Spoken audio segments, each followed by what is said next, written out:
GHQ Rawalpindi Operation Cell, War Meeting Room, Night. Intel GHQ Rawalpindi Strategic War Room.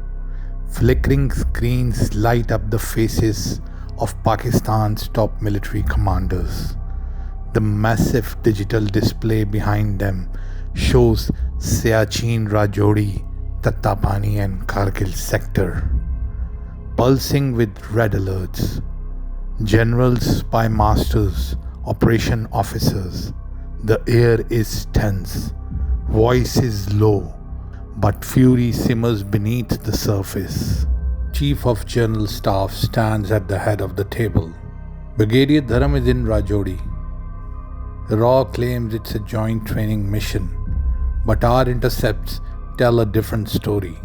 This guy Dharam was about to be superseded, and as I told you in the previous meeting that he asked for this assignment. He clicks a remote, a side screen lights up, encrypted messages, satellite images of covert training camps in forest sectors and money trails. This isn't counter-terror training, it's insurgency grooming. They are shaping rogue youth from Azad Kashmir and GB, giving them weapons, ideology and media tools. Delhi wants to engineer controlled chaos, then frame it as a Kashmiri independence wave. One they control. Operation Commander Line of Control speaks. They are using Dharam as their architect, but what he doesn't know is he is already a puppet. RAW is playing him, just like they tried with SJ.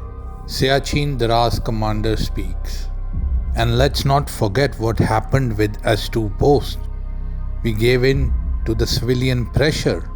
Delhi used their London racket through SJ to influence many who should have taken up a stand. Our political leadership, nudged by SJ's peace narrative, forced us to come back and leave that post. They bombed it with a drone. We allowed them to do it once, and now they know that they can do it again, and again use the same London racket to pressurize us. DGISI speaks. No.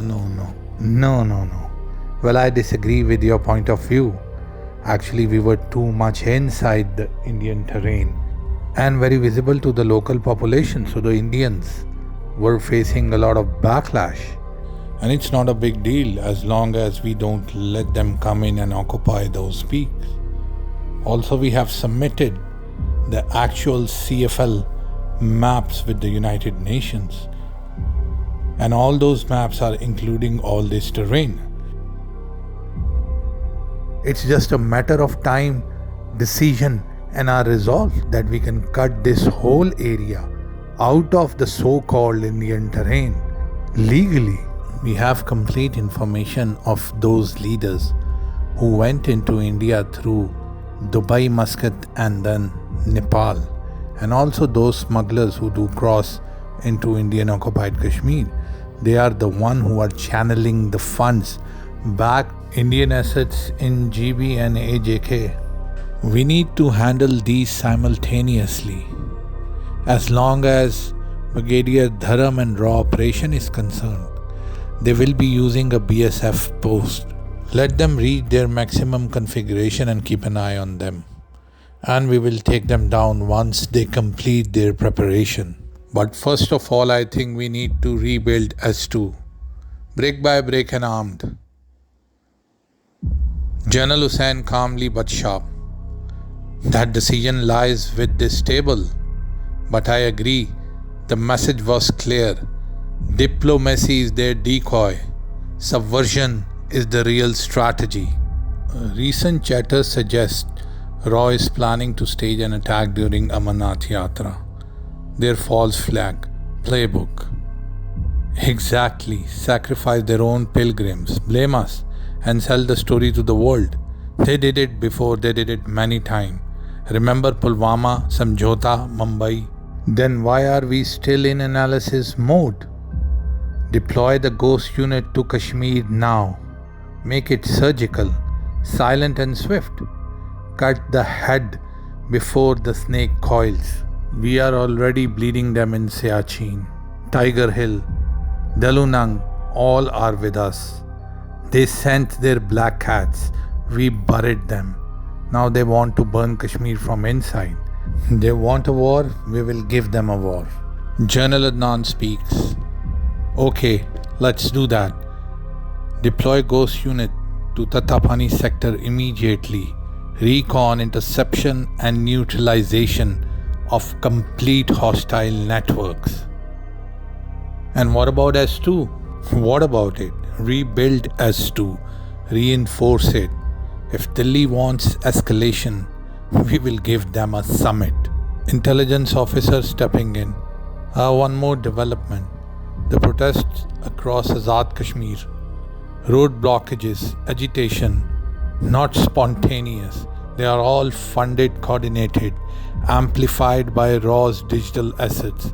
They were prepping for a coordinated insurgency trigger to be matured and synchronized with their intended Amarnath false flag. General Adnan steps forward and say, I think Amarnath Yatra is still far.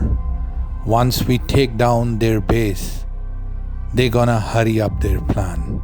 We should be prepared for that. Let's see how it goes. Deploy the unit immediately. A month later, when Dharam's post was destroyed, the same meeting room, the same people meet again. So Dharam's capture has changed the equation. Yes, with the whole plan falling back and him missing, they are now trying to recalibrate. Amarnath Yatra is still months away. So they are moving fast, and we have news. They have selected Pahalgam instead. We have rounded up all their assets in AJK and GB successfully. And we have complete information of the shooters they have selected from different parts of India. All of them are Muslims. So you can understand what they are planning to do. We are expecting the false flag to be launched between 20th to 30th April. The shooters are already there in Kashmir and they are hosted by the CM. We have the blueprint of their complete plan. The shooters are going to shoot and the snipers are going to shoot the shooters. Indian Army is moving their assets in Punjab and they are also moving troops from Kashmir towards the Dras sector. Be prepared and let's see how it goes. This time we will get a chance to shut them out completely. Be ready for that.